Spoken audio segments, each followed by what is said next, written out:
The divorce papers were still warm when she left them on the counter. 15 years reduced to 2 signatures and a silent nod. I didn't argue, didn't cry, didn't ask why. She took that as weakness. Mistake number 1. 3 hours later, she texted me by accident, or maybe she meant to. Hard to tell when manipulation wears perfume. Table for 2 at Bellevue, 8 p.m. Wear that black dress I like. I stared at the screen, thumb hovering over the keyboard. Didn't reply. Instead, I opened a drawer, pulled out the small plastic envelope I'd kept hidden for months. Inside, a swab. Tiny, harmless, but when used correctly, lethal. Her betrayal didn't happen overnight. It was death by repetition.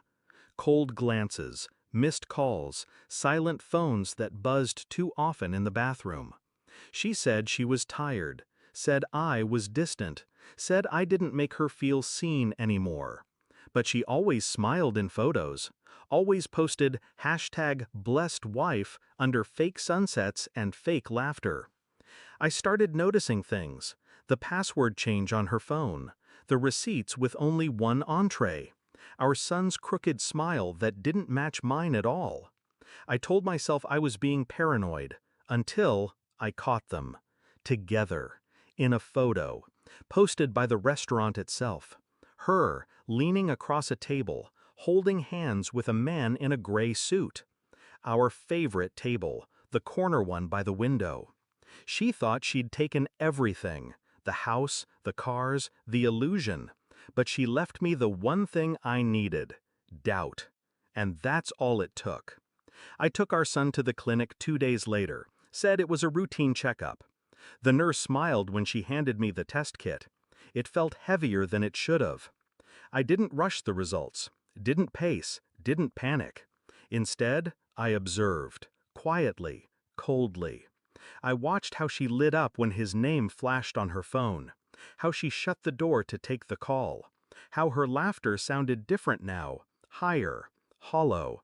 She thought I was broken, but I was rebuilding, in silence, in shadow. I found his LinkedIn, senior project manager, married twice, no kids. I found his address, then his wife's Instagram. She hadn't posted in a while. Dead accounts always tell the loudest stories. And through it all, our son smiled, oblivious, innocent. I almost felt pity for her. Almost. The email came late, 11:03 p.m. Subject: Paternity Confirmation, Final Results. I stared at the PDF. My name, my son's, and a line that shifted the axis of my world. Probability of paternity, 0.00%. No margin, no maybes, just a sterile clinical betrayal in 12-point font. I read it twice, then once more. The rage didn't come, not yet.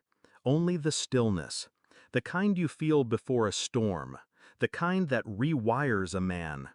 I printed it, folded it, slid it into a white envelope. No return address, no message, only the truth. And I waited. Not for revenge, for silence. The kind that makes people confess with their eyes before their mouths catch up. Bellevue, 8:07. She laughed as I walked toward their table. It died in her throat. He looked up, confused, smiled like a man who thought he'd won. I smiled back. "Congratulations on your freedom," I said, sliding the envelope onto the table. She didn't touch it at first. He did. He unfolded it, brows furrowed, jaw tightened. Her hand reached, snatched it from him. She read.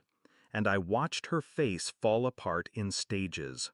Shock, confusion, denial, then something darker, recognition. I leaned closer, voice quiet. "You left a marriage." Pause. "But you also left a son without a father." Her lips trembled. "I didn't know," she whispered. I stood, buttoned my coat. Neither did I, for 15 years. He didn't speak. Couldn't. They were frozen in place, like mannequins dressed in guilt. And I walked away. No screams, no scene, just truth. Delivered cold. She texted that night, 3 words, "Please forgive me." I didn't reply, not out of anger, but because there was nothing left to say. Some lies grow roots, bury themselves in years, in memories, in birthdays, in bedtime stories whispered to someone else's child. But now I see clearly. He's not mine. She never was. And I'm not broken. Just awake. Final message sent. Read. Delivered. Block. Silence. Freedom.